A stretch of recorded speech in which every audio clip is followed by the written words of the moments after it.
des ressources naturelles et une veille permanente afin de renforcer la résilience des écosystèmes. Pour cela, le gouvernement va concevoir et mettre en œuvre un programme de conservation et de résilience des écosystèmes. En plus de l'accélération de la mise en œuvre du programme de la Grande Muraille Verte, nous présenterons devant l'Assemblée nationale un projet de loi sur la biodiversité et nous instituerons de nouvelles aires protégées permettant de couvrir 30% du territoire terrestre, marin et zones humides du pays. Chaque aire protégée sera dotée d'un plan d'aménagement et de conservation durable. La résilience aux risques climatiques et la durabilité environnementale se feront de manière inclusive. La promotion des modes de production et de consommation durable permettra de préserver la durabilité des ressources naturelles. À cet effet, la réforme de l'économie circulaire est inscrite dans l'agenda du gouvernement pour en faire un vecteur de propreté de nos villes et de nos campagnes. La réforme englobera la régulation et le financement de la collecte et du traitement durable des déchets. L'objectif est aussi de valoriser le potentiel d'emploi bien rémunéré qui existe dans le secteur. Plus globalement, le Sénégal respectera tous ses engagements internationaux, notamment en matière d'émissions de gaz à effet de serre. Nous exploiterons les opportunités liées au financement vert et bleu. Les capacités des acteurs de l'écosystème en matière d'élaboration de projets seront également renforcées. Le développement urbain jouera un rôle crucial en capitalisant sur le dividende de densité. Le gouvernement mettra en place les conditions pour doter les villes d'outils de planification et d'infrastructures résilientes susceptibles d'impulser l'émergence de territoires urbains et ruraux attractifs. Cette dynamique sera soutenue par la création de pôles urbains à vocation au sein de chaque pôle territoire pour valoriser le potentiel d'urbanisation et à travers de nouveaux modèles urbains créateurs de richesses et d'emplois. Il nous faudra en outre encourager l'investissement privé dans l'habitat social de qualité et accessible au plus grand nombre de Sénégalais.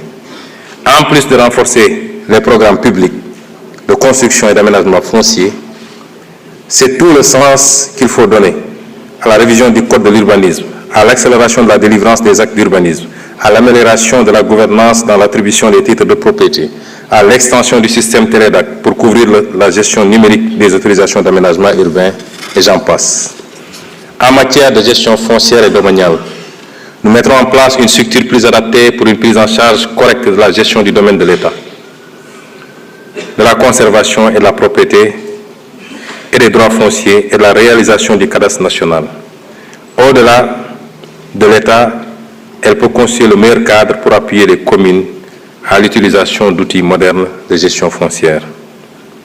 Le gouvernement va déployer un programme national d'aménagement durable et de résilience des zones côtières, dont l'élaboration impliquera l'ensemble des acteurs.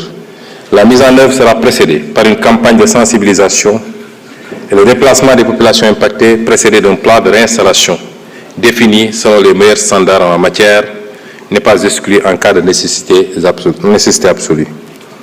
S'agissant de la transition énergétique, juste et équitable, il sera question de renforcer le mix énergétique à travers la promotion de nouvelles sources d'énergie, le solaire, l'éolienne, l'énergie marine et pourquoi pas, puisque la réflexion est lancée, le nucléaire. Nous réaffirmons notre volonté d'atteindre un mix énergétique de l'ordre de 30 à 40% d'ici 2030. Nous mettrons en œuvre une stratégie ambitieuse pour garantir à l'horizon 2030 un accès universel à l'électricité. Je vous rappeler que présentement le Sénégal produit un peu moins de 2000 MW et que dans le référendum à l'horizon 2050, il est question d'atteindre 10 000 MW. Le gap est extrêmement important. La sécurisation de l'eau est essentielle pour garantir à chaque citoyen l'accès à une eau potable de qualité pour tous ses besoins. Les études préalables ont démarré pour la mise en œuvre du projet des autoroutes de l'eau, qui constitue un jalon majeur pour amener l'eau de qualité partout au Sénégal. Le dessalement de l'eau de mer sera développé en veillant à amoindrir le coût en énergie des projets et leur impact sur l'environnement. Quant à l'assainissement, nous y concentrerons davantage de ressources urbaines, mais aussi en milieu rural. Une réforme en profondeur du secteur de l'assainissement, sans laquelle l'accès universel ne sera jamais une réalité pour nos concitoyens, quels que soient les montants qui sont. L'économie sociale et solidaire sera promu au niveau des pôles territoires. Le cadre législatif et réglementaire sera rénové à cet effet. Les acteurs seront mieux organisés de sorte à faciliter la conclusion de contrats de services publics entre les collectivités territoriales et les entreprises de l'économie sociale et solidaire, ou entre ces dernières et les grandes et moyennes entreprises locales. La démarche innovante consistera à promouvoir des pilotes, des solutions réplicables à une grande échelle. Monsieur le Président de l'Assemblée nationale, Mesdames et Messieurs les honorables députés, sans sécurité, pas de paix. Nous œuvrerons à la sécurité et à l'intégrité territoriale pour la prospérité du pays et de ses concitoyens, dans un environnement sous-régional apaisé. L'objectif stratégique est de sanctuariser le territoire national et de renforcer la protection des personnes et des biens dans le respect des valeurs républicaines et des engagements au titre de la préservation de la paix internationale. En mer, la découverte de ressources naturelles commande aux forces de défense et de sécurité d'adopter une posture d'anticipation et de veille. À cet égard, le processus de transformation profonde des forces de défense, de sécurité intérieure et de sécurité civile, le processus de transformation profonde des forces de défense, de sécurité intérieure et de sécurité civile à initier devra permettre de poser les jalons de la marche du pays vers une souveraineté effective et multidimensionnelle. En effet, l'augmentation substantielle des effectifs, la construction d'infrastructures de travail et de logement, l'amélioration de la condition du personnel, la montée en puissance des structures de formation ainsi que la déconcentration des forces vers les zones frontalières rentrent dans le cadre de la mise en œuvre d'une vision holistique de la défense et de la sécurité et la prise en compte des défis sécuritaires auxquels le Sénégal fait face. Un plan d'urgence visant à résorber les gaps capacitaires critiques permettra d'acquérir des équipements majeurs et de renforcer les infrastructures. Par ailleurs, l'analyse du contexte actuel laisse apparaître à l'évidence une nécessité de redimensionner les forces de défense et de sécurité en termes d'organisation, de capacité et de maillage opérationnel des espaces terrestres, maritimes et aériens. C'est dans cet esprit qu'un projet de loi de programmation militaire à l'horizon 2035 sera proposé à votre auguste Assemblée très prochainement. Les actions prioritaires pour les forces de défense et de sécurité porteront aussi sur l'amélioration des relations avec la population par la réalisation de projets à fort impact socio-économique, par le renforcement de la citoyenneté et la promotion de l'esprit de sécurité et de défense. La transformation de la perception et de l'image des forces de défense et de sécurité, la mise en place d'un cadre d'interaction efficace pour l'amélioration, l'accueil et réduire les délais de traitement des dossiers, la création d'une plateforme de traitement des dossiers, la création d'une plateforme digitale d'information et la réduction des accidents de la circulation sont autant d'actions qui polarisent les efforts. Cela commande de finaliser le processus de départementalisation de la sécurité dans toutes ses dimensions, gendarmerie, police et sécurité civile. De prendre les dispositions idoines pour assurer une présence permettant de réduire les délais d'intervention, de décentraliser l'intervention spécialisée, de renforcer les capacités techniques des unités d'investigation en police judiciaire et d'activer des unités spécialisées en milieu maritime, aérien et ferroviaire. Monsieur le Président de l'Assemblée nationale, Mesdames et Messieurs les honorables députés, notre engagement panafricain sera renforcé. Le Sénégal est déterminé à jouer un rôle accru en Afrique et sur la scène internationale. Fidèle à notre tradition de havre de paix, nous œuvrerons à renforcer notre intégration régionale au sein de l'Afrique de l'Ouest et à promouvoir une coopération plus étroite avec nos partenaires africains. Conformément aux instructions du chef de l'État, le Sénégal ratifiera le protocole de Malabo de 2014 qui vise à ériger le Parlement panafricain en une institution législative et pas à part entière. Dans la même foulée, nous passerons en revue tous les traités et protocoles régionaux afin de nous mettre à jour pour ce qui concerne la ratification, leur incorporation dans notre droit interne et leur mise en œuvre. Nous nous évertuerons à être un pays modèle dans le domaine de l'intégration régionale en Afrique et soutiendrons activement les chantiers de la CEDEAO. Le Sénégal renforcera, comme jamais auparavant, ses relations avec les pays africains frères, Nous œuvrons sans relâche à favoriser les relations entre les secteurs privés et milieux d'affaires africains et ouest-africains afin de développer le commerce intra-africain et interrégional en exploitant les facilités offertes par la ZLECAf et la CEDEAO notamment. Nous ne ménagerons aucun effort pour une meilleure interconnectivité des infrastructures routières, ferroviaires, maritimes et aériennes, notamment dans le cadre des programmes communautaires de développement et du plan de développement des infrastructures en Afrique. Parallèlement, notre pays apportera toute sa contribution à la réussite du grand projet de gazoduc africain atlantique qui impacte la quasi-totalité des pays africains de l'Ouest. Une attention particulière sera portée au partenariat avec les pays voisins pour l'exploitation des ressources et la mutualisation des expériences. À cet effet, nous mettrons sur pied dès 2025 une agence en charge de la mobilisation des experts et des volontaires sénégalais au service du développement en Afrique, tout en facilitant l'accueil d'étudiants et de stagiaires africains et internationaux au Sénégal, et le placement en position de stage des cadres sénégalais dans les pays amis et frères. Il en sera de même sur le plan monétaire, où nous poursuivrons les discussions pour que la monnaie soit plus en adéquation avec les besoins de l'économie régionale. Quant à nos compatriotes de la diaspora, je salue une fois de plus leur apport inestimable à l'œuvre de construction nationale. Le gouvernement lancera un vaste programme de recensement des Sénégalais de l'extérieur pour mieux valoriser leur potentiel grâce à des programmes adaptés. Dans cette perspective, nous mettrons en place une haute autorité de la diaspora, un organe consultatif rattaché à la primature pour conseiller le gouvernement sur les questions touchant aux Sénégalais de l'étranger. Les associations de la diaspora les plus représentatives y seront représentées et la durée de validité du passeport sera étendue à 10 ans.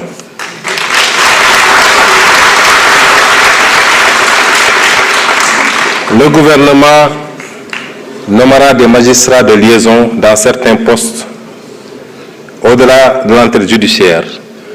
Le magistrat de liaison prodiguera des conseils juridiques aux compatriotes tout en les aidant dans les procédures judiciaires. En outre, nous entendons créer les conditions de mise en place d'une banque de la diaspora.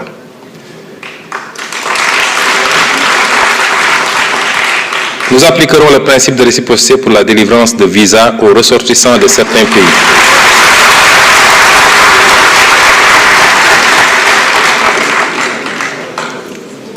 Nous appliquerons le principe de réciprocité pour la délivrance de visas aux ressortissants de certains pays qui l'exigent à nos ressortissants.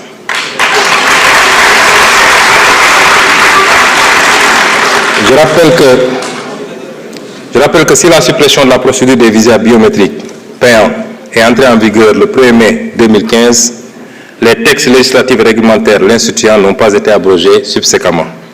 Il s'agit dès lors, tenant compte de l'expérience précédente, de bien en cerner les faiblesses avant toute décision, notamment celles liées aux impacts éventuels sur le tourisme, les lenteurs dans la délivrance des visas, ajoutées à la disponibilité des moyens matériels humains dans les aéroports et postes frontaliers terrestres du Sénégal. D'ores et déjà, nous engagerons des discussions avec les pays relevant des catégories B et C afin d'exiger en retour le visa gratuit pour les ressortissants sénégalais sur la base du principe de réciprocité. Nous ouvrirons également des discussions avec les pays dont les procédures de traitement des demandes de visa pour les ressortissants sénégalais portent préjudice à nos compatriotes.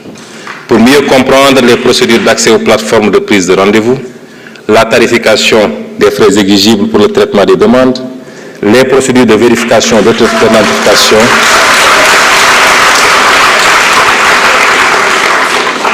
la tarification des frais exigibles pour le traitement des demandes, les procédures de vérification d'authenticité et de transmission des documents d'état civil. Enfin, le gouvernement apportera une solution idoine à l'immigration clandestine. D'abord par la mise en œuvre d'une politique de développement et de lutte contre la pauvreté portée par la vision 2050, ensuite par le renforcement des dispositifs de lutte contre la migration irrégulière, en multipliant les contrôles et en renforçant les sanctions, mais également par la promotion d'une migration régulière en partenariat avec les pays d'accueil et de transit des migrants, ainsi que le soutien aux initiatives de retour volontaire et à la réintégration. Il s'agira de lutter Il s'agira de lutter avec la même détermination aussi contre la migration irrégulière de nos ressources naturelles et financières du fait de contrats léonins dans les secteurs miniers, pétrogaziers et halieutiques, dans l'attribution de marchés publics et de biens, services et infrastructures à des intérêts étrangers. Monsieur le Président de l'Assemblée nationale, Mesdames et Messieurs les honorables députés, chers invités, nous allons accompagner tous ces programmes de quelques réformes clés dont certains ont déjà été cités lors de mes développements. Les programmes de développement économique et social durable que je viens de retracer ne peuvent aboutir que si nous réussissons au préalable à consacrer fermement la bonne gouvernance et la transparence dans la gestion publique dans notre pays. C'est le seul moyen de restaurer la confiance entre les populations et leurs dirigeants. Cette confiance sera d'abord bâtie sur l'indépendance de la justice, qui sera protégée des interférences du pouvoir exécutif. Le système judiciaire occupera la place qui aurait toujours dû être la sienne à l'avant-garde du combat contre la corruption, contre le détournement de deniers publics et pour la protection des droits des citoyens. Nous nous appuierons sur les conclusions consensuelles tirées des assises de la justice pour engager très bientôt les réformes à apporter à notre système judiciaire. La participation accrue des citoyens dans la gestion publique par la matérialisation d'une véritable démocratie participative au niveau central comme au niveau local renforcera également l'adhésion des citoyens aux institutions de la République. Une loi d'accès à l'information publique conférera aux citoyens le droit d'exiger toute information publique aux représentants de l'État sous certaines conditions et toutes les administrations avec autonomie de gestion, notamment les agences publiques, devront publier annuellement un rapport de bilan de gestion accessible au grand public. Les rapports d'audit de la Cour des comptes seront également présentation au Président de la République pour enrichir le débat démocratique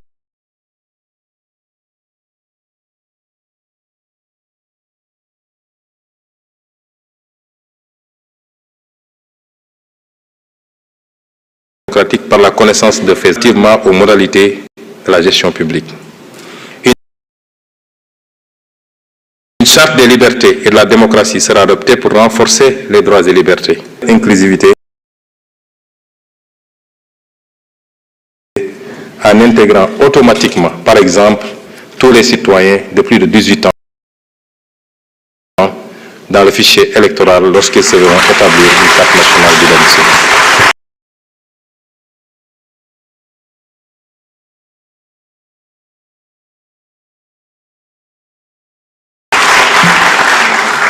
De contrôle. Un pouvoir de saisine directe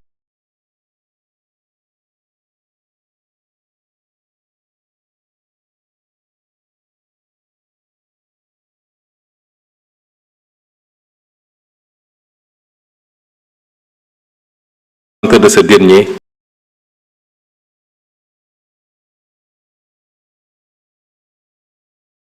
de transmission directe de rapports d'audit au juge.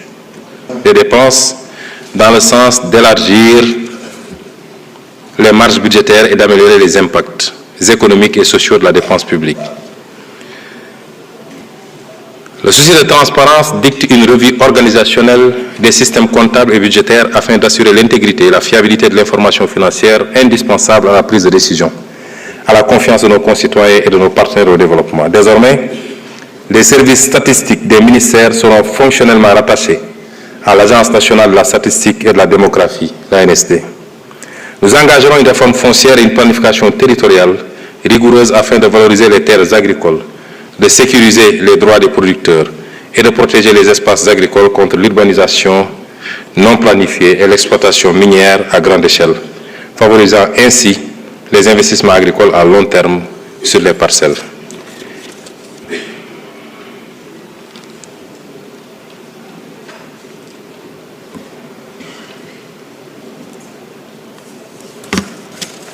Sur le plan politique, enfin,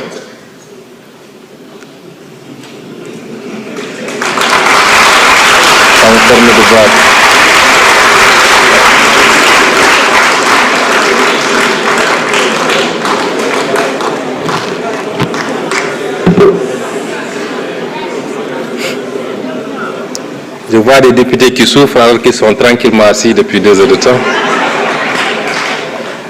Sur le plan politique, enfin, nous initierons les concertations pour l'assainissement du champ politique. Celle-ci pourrait porter, entre autres, sur la bonne gouvernance associative des partis politiques et des conditions de leur financement public, énoncées par l'article 4 de la Constitution et la loi numéro 89-36 du 12 octobre 1989, sur les conditions de participation aux élections et les conditions de leur organisation, sur le statut du chef de l'opposition énoncé par l'article 53 de la Constitution, entre autres. Je n'en dirai pas plus.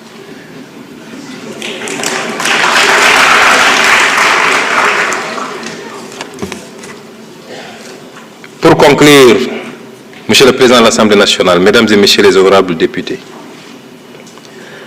la réussite de cet agenda national de transformation Sénégal 2050, qui est décliné en un master plan décennal 2025-2034, est planifié dans les programmes, projets et réformes sur la période 2025-2029 et dont je viens de vous exposer les grandes lignes, repose sur une gouvernance agile et responsable, pilotée par un conseil présidentiel et appuyé par une structure de supervision et d'appui logée à la primature, chargée de coordonner et de suivre la mise en œuvre des projets.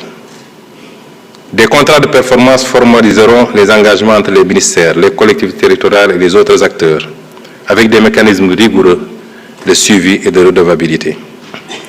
Je vous réaffirme la détermination du gouvernement à réussir le tournant crucial de notre histoire. Nous procéderons non seulement aux réformes nécessaires pour mettre le pays sur les rails du développement, mais nous irons désormais vers une mise en œuvre globale et coordonnée de chaque programme, avec des objectifs clairs, des indicateurs d'effet et des indicateurs d'impact précis qui montreront comment la justice s'exerce, comment la croissance s'accélère par davantage de productivité, comment des activités et des emplois formels se développent dans les différents pôles, comment la pauvreté se réduit, comment, année après année, la qualité de vie des populations se transforme, comment, enfin, notre nation se renforce, se sécurise et rayonne en Afrique et dans le monde. Une telle méthode de transformation systémique du pays, tant désirée par les Sénégalais, nous permettra de libérer les énergies, de redresser ce qui n'est pas tolérable, d'impulser ce qui doit l'être. En agissant de cette manière, nous apporterons constamment les réponses durables aux aspirations des Sénégalais, en finalisant certaines, en initiant d'autres, et en passant le témoin de génération à génération, en nous étant assurés que les fondements solides sont en place et les jalons posés. Le chemin vers un Sénégal souverain, juste et prospère se dresse devant nous. Il nécessite l'engagement de tous, du gouvernement, du secteur privé, des travailleurs, des élus territoriaux, de la société civile, des ensembles, jeunes, femmes, personnes du troisième âge, guides religieux et chefs coutumiers. Nous construirons tous un Sénégal où il fait bon vivre. Dans ce contexte, ma méthodologie et mon engagement personnel en tant que Premier ministre seront de travailler dans la concertation et la conciliation. Toujours, seront de travailler dans la concertation et la conciliation, toujours. Dans la compromission ou la condescendance, jamais. Nous agirons toujours avec détermination. Parce que nous voulons des résultats tangibles et durables, partagés par tous les Sénégalais. Notre nation y aspire, notre nation le mérite et notre nation en a besoin. Aux membres de mon gouvernement, j'enjoins de me rejoindre quotidiennement dans ce combat et de se ceindre les reins pour traquer les résultats et les impacts de chaque initiative, chaque action, sur la base d'objectifs stratégiques concertés et clairement définis, faisant preuve d'un sens aigu de l'exemplarité. À vous, honorables députés, je demande de garder avec nous les yeux rivés sur la raison d'être de notre auguste Assemblée et sur l'aspiration forte exprimée par le peuple sénégalais. Nous avons tous ensemble l'occasion d'être de ceux dont on dira peut-être un jour, heureusement qu'ils ont été là.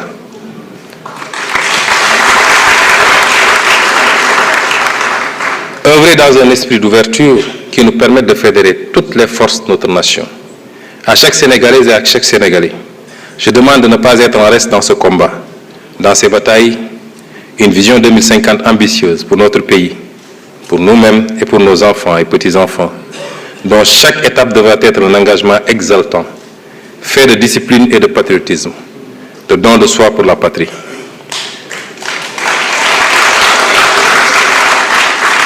Vous avez exigé le gouvernement que vous méritez, un gouvernement de rupture, un gouvernement qui sert au lieu de se servir, un gouvernement qui écoute autant qu'il ne parle, un gouvernement de terrain et proche de chacun. Vous l'avez demandé, vous l'aurez, parce que votre sacrifice de haut prix le mérite.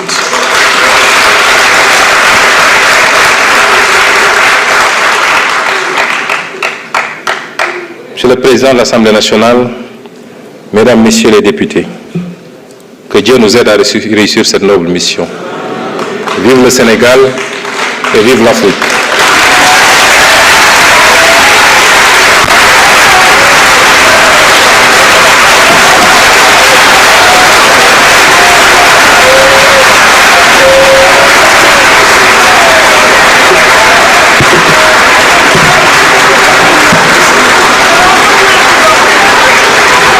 Merci beaucoup.